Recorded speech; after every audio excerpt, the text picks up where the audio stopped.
Hi everyone, Shadow here.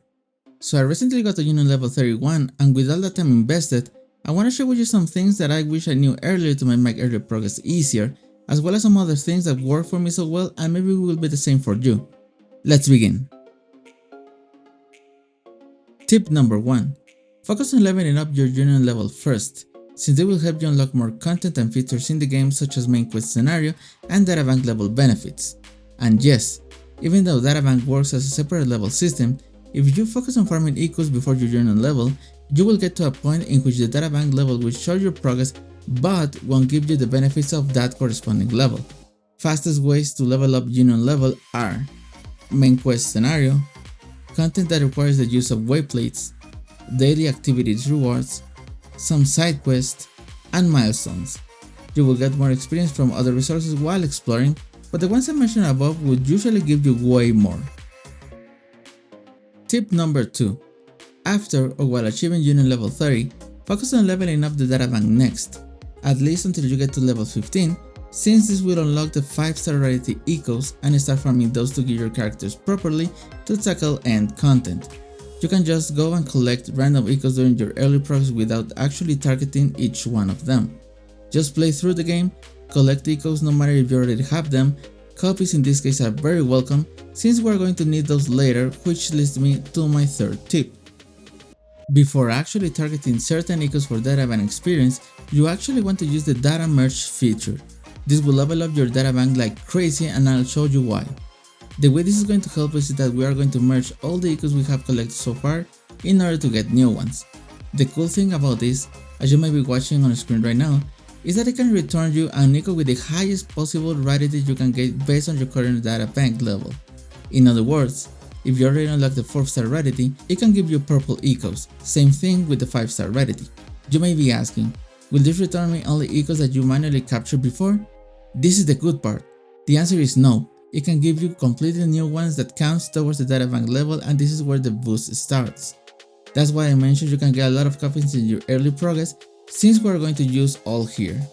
Now, if you actually don't have a lot of time to play and want to get done with this, you can consider starting using the merge feature at databank level 8, since this is where you unlocked 4-star rarity and it's actually not that hard to get to this level. However, my personal suggestion would be to wait until you get to databank level 11, maybe 12, to get the most out of it. By doing this, you will get to a point where you will start to miss very few ones, and this is when you actually want to start hunting them. When you are close to databank level 15 and you're just hunting the ones you are missing, keep those copies and apply the same trick once you have unlocked the 5-star rarity. Otherwise, if you do this at level 14, the chances of obtaining the ones that you are missing are very low and those will be wasted resources.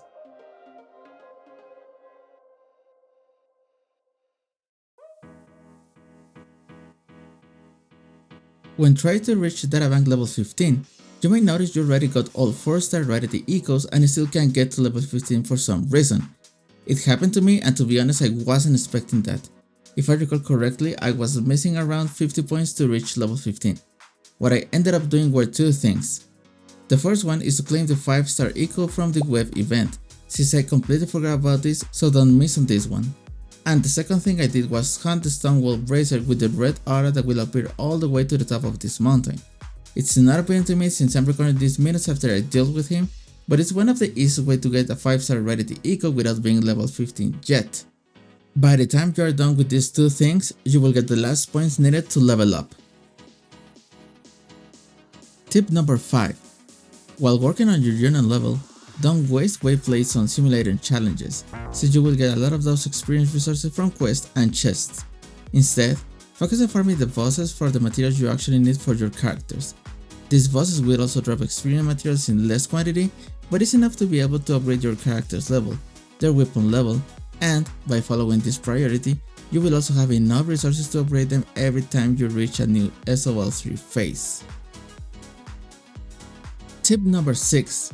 Never use asterisks for summoning on the standard banners, and there are two main reasons behind this.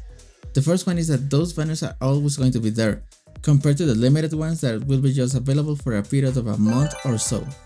And second, with the pass of time you will get more lustrous ties than radiant or forging ones, whether the source of it is a specific content in the game or could games give us through mails for some reason.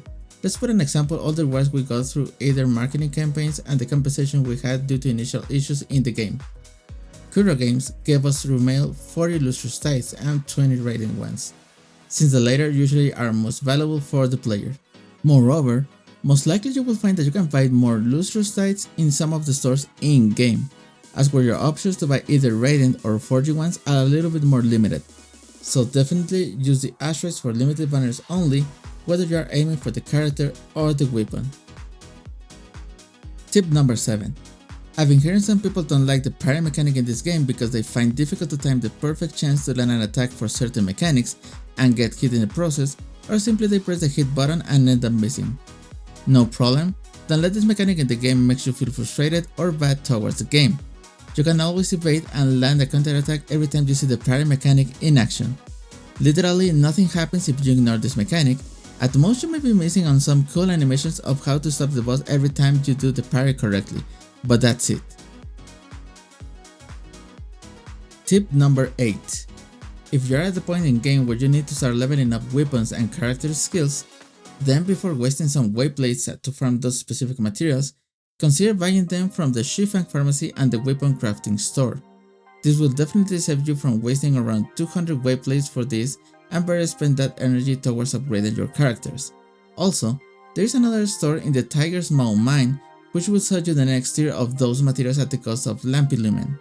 So definitely worth investing some time to recollect those from the overworld.